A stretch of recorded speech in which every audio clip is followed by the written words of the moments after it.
Ini seperti memulai awal. Seperti pertama-tama mengolah tanah di kebun organik Kota Ternate ini. Teman-teman, kawan-kawan yang pernah mengikuti atau menjadi subscriber kebun organik Kota Ternate pasti tahu bagaimana kondisi tanah di kebun organik Kota Ternate yang sejak awal mulai dibuat postingan channel kebun organik Kota Ternate dalam rangka berkebun secara organik di tanah ini. Sore ini saya menghadapi tanah yang begitu keras, lengket, becek, gumpalan, dan bahkan sangat-sangat disayangkan kalaupun tidak diolah. Membutuhkan tenaga yang cukup banyak, waktu dan kesempatan untuk memperbaiki kualitas tanah ini. Tentu seperti di awal, saya akan memulai kembali mengolah tanah ini dalam rangka untuk menanam. Tanah yang sudah puluhan tahun tidak pernah dicangkul, tidak pernah diperbaiki kualitasnya. Tanah ini cocok untuk tanaman-tanaman keras dan tahunan seperti kelapa, pala, cengkeh, dan lain-lain. Untuk tanaman yang hortikultura bulanan agak sulit. Aku pernah menanam singkong, hasilnya tidak maksimal, tidak baik. Aku menanam pepaya, hasilnya mati. Aku menanam jagung, hasilnya juga kerdil, tidak baik. Memang karena tanah ini tidak pernah tersentuh full pupuk organik, POC maupun kompos dan pupuk kandang. Hanya tanah biasa secara alami, secara organik yang berkembang dan hidup di sini. Sehingga hari ini saya memulai proyek ini yang cukup berat.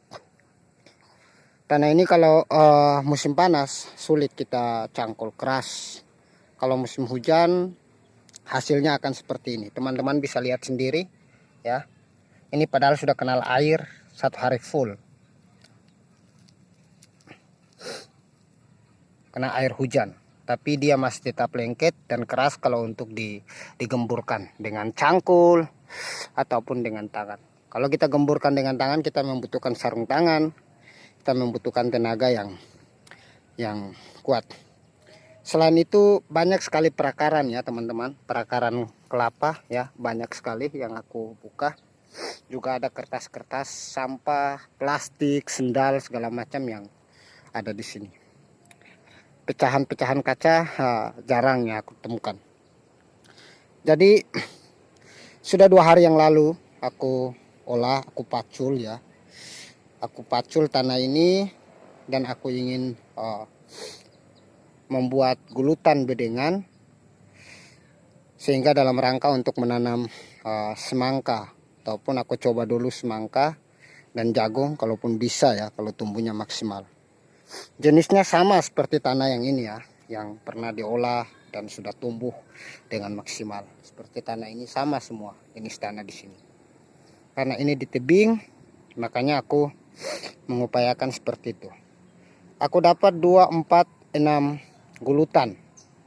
Sengaja aku membuat gulutan seperti ini, gulutan tengah ada lubang atau paritnya di sini. Karena di parit-parit seperti ini nanti aku isi bahan-bahan organik ya. Rumput, berbagai macam bahan organik yang ada di sini.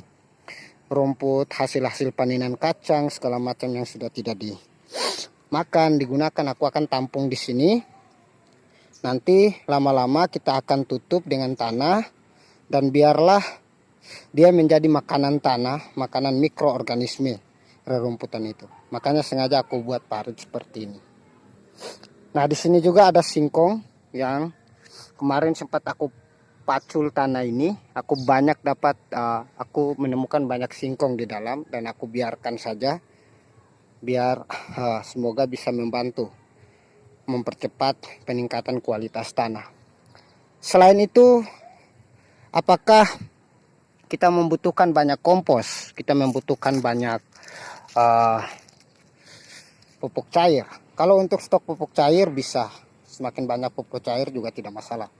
Tapi kalau kompos, pupuk kandang dan lain-lain yang padat, yang tidak dimiliki oleh teman-teman, ya sudah, teman-teman bisa menyicil setiap minggu sekali ketika sudah ada tanaman untuk memberikan sedikit demi sedikit, setahap demi setahap pupuk kompos, sehingga tanah ini berubah menjadi tanah yang gembur, poros, dan banyak mikroorganisme yang hidup di sini, termasuk bahan-bahan organik yang bisa menghasilkan hara, baik hara makro maupun hara mikro, nitrogen, fosfat, kalium, kalsium, boron, sulfat, kemudian natrium, kemudian silika, kemudian kalsium, segala macam vitamin yang ada di dalam tanah untuk bisa menyuplai kehidupan pertumbuhan tanaman yang kita tanam.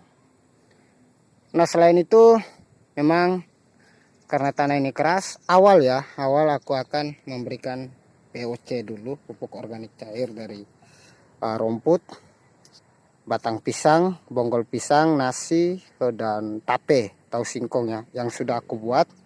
Aku akan menyirami tanamannya, menyirami tanah ini. Aku sudah siapkan. Nanti kita coba untuk menyiram awal ya. Kita coba menyiram dengan mol dan POC sebelum kita menanam. Jadi aku biasanya seperti ini. Kebetulan ini musim hujan. Kita coba, bukan musim hujan, baru hujan kemarin, tanahnya masih basah. Kita coba memberikan pupuk cair di bedengan ini, di gulutan ini, sebelum kita menanam. Mungkin kita bisa lakukan rutin 3 kali ya. 3 kali dalam 2 minggu atau 3 kali setiap seminggu. Kemudian setelah itu kita tanam. Kita tanam semangka. Tujuan aku menanam semangka di tanah ini, tanah yang keras. Aku tidak pertama-tama tidak mengharapkan hasil dulu. Karena aku ingin memperbaiki kualitas tanah dulu. Jadi untuk semangka tujuannya agar kita memberikan pemupukan yang maksimal terhadap semangka, biar kita bisa pastikan tanah ini dapat ada peningkatan kualitas. Dengan ada tanaman, kita rajin memberikan pupuk. Itu artinya kita mulai setahap demi setahap menyiapkan atau memberikan kehidupan bagi mikroba yang ada di dalam tanah. Nah, misalnya sore ini aku memberikan pupuk cair di tanah ini atau mol, mikroorganisme lokal, dan POC. Mungkin 3-4 hari aku akan memberikan pupuk POC lagi. Ini tidak ada pupuk dasar ya, cuman tanah biasa. Aku memanfaatkan tanah yang ada. Aku mau menguji dulu kemampuan tanah yang ada ini. Jadi ini cuma tanah biasa, tidak ada penambahan abu, tidak ada penambahan arang, tidak ada penambahan kapur dolomit atau kapur pertanian, tidak ada penambahan kompos, pupuk kandang, dan lain-lain. Baru diberikan POC ini. Jadi teman-teman bisa mengikuti selanjutnya update perkembangan seperti apa ya. Karena mungkin 1-2 hari atau seminggu lagi aku akan menanam semangka di tanah yang keras ini. Terima kasih teman-teman, sampai jumpa. Semoga video singkat ini bermanfaat. Dukung terus Kebun Organik Kota Ternate, berikan semangat biar channel ini bisa berbagi pengalaman dan pengetahuan dalam mengolah tanah yang seperti ini. Penutup, saya mau bilang bahwa menghadapi tanah yang keras seperti ini, yang tidak ada tanda-tanda kehidupan bagi tanaman hortikultura, tanaman-tanaman bulanan, familiar keluarga yang bisa kita konsumsi di dapur, tanpa memiliki iman organik yang kuat, tanpa konsisten setia, istiqomah teguh, sabar, dan belajar tentang pengalaman dan pengetahuan teori, tanpa memahami konsep dasar itu, tanpa ada pegangan, sulit untuk bisa berkebun. Teman-teman harus memiliki prinsip dasar itu. Semua kita memiliki prinsip dasar itu. Menyayangi alam, sabar, konsisten, dan juga merawat tanaman dengan penuh kasih sayang. Sampai jumpa di Kebun Organik Kota Ternate berikutnya.